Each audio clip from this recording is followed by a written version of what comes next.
Chapter 3. A Good Chuckle. The office is where Principal lives. I know my way there by heart. There is a typing lady there, too. She looked over the counter at me. Well, well, well. Would you look who it is? She said. I looked down at myself. Well, well, well. It looks like me, I said, kind of quiet. The typing lady pointed at the blue chair. The blue chair is where bad kids sit. Only I'm not even bad, but I still have to sit there sometimes. I put my feet on the edge of the chair and I hid my face in my knees. If you don't hide your face, people can recognize yourself. Finally, I peeked one eye at Principal's door. And guess what? That guy was looking right back at me. Is that Junie B. Jones I see out there? He asked. I did a gasp.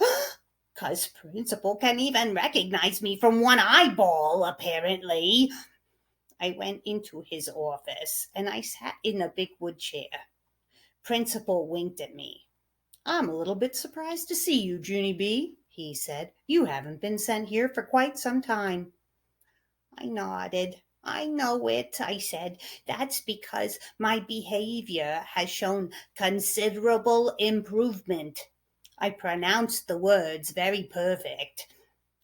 My teacher printed those words on my report card, I said, and guess what else showed improvement? My speaking, that's what, because I don't say runned anymore, and I don't say thinked, and I don't say throwed. Do you want to hear me say them right, huh? Do you, Principal?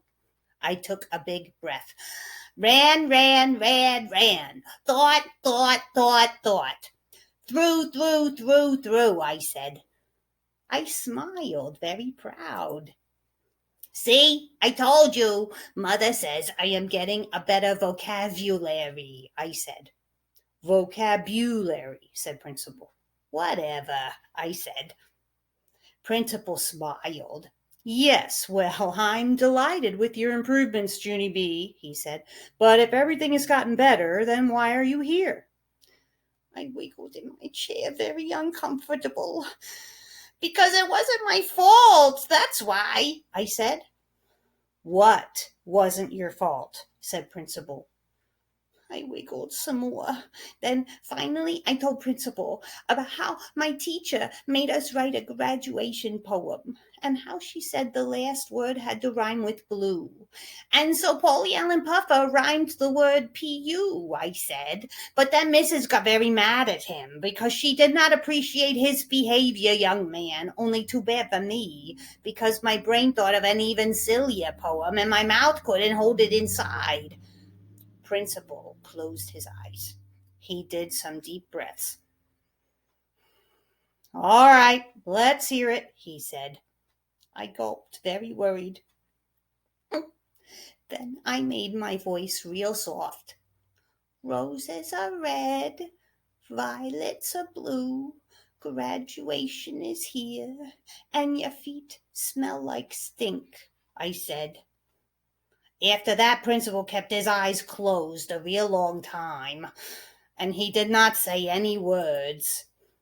Then, very slow, he put his head down on his desk, and he started to laugh. And his laughing got louder and louder. And so guess what? Then I started laughing too. That poem was a beaut, right, Principal? We are having ourselves a good chuckle over this, aren't we? Principal stopped laughing very fast. He raised his head again. No, Junie B., no. We are not having a good chuckle, he said. I'm sorry. Your poem caught me completely by surprise, but I never should have laughed like that. He crossed his arms at me. You are right about one thing, though, he said. Your poem is definitely silly, but silly things are not always appropriate to say in the classroom, are they? Your teacher made it clear that she didn't like what Polly Allen had said, Junie B., but you called out your poem anyway. He made squinty eyes. And please don't blame it on your mouth, okay? You know you could have held it inside. I shrugged my shoulders. I don't know, I said kind of quiet. Maybe I could have. Principal tapped his fingers on his desk. It's a very serious matter to disobey a teacher, Junie B., he said. And I want you to sit here and think about just how serious it is. Can you do that, please? Yes, I said, I can. After that, I squeezed my eyes real tight, and I thought and thought. Finally, I opened my eyes again. Good news, I said. I've said my last stink.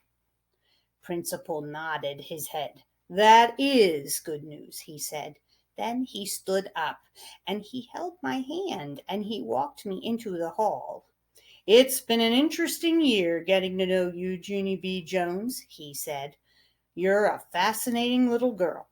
Thank you, I said. You are fascinating, too. After that, both of us waved goodbye, and I started skipping back to room 9. Then, all of a sudden, I stopped, and I spun around. Yeah, only we are not saying goodbye forever. Right, Principal? Right? 'Cause next year I will get sent down here too, probably. Or else maybe you and I will see each other on the playground, right? Principal did a chuckle. Right, he said. Hooray, I said. Hooray, hooray. Then I turned back around and I skipped to room 9 my fastest, 'cause maybe if I hurried, I could still sprinkle glitter on something. And that is the end of chapter 3.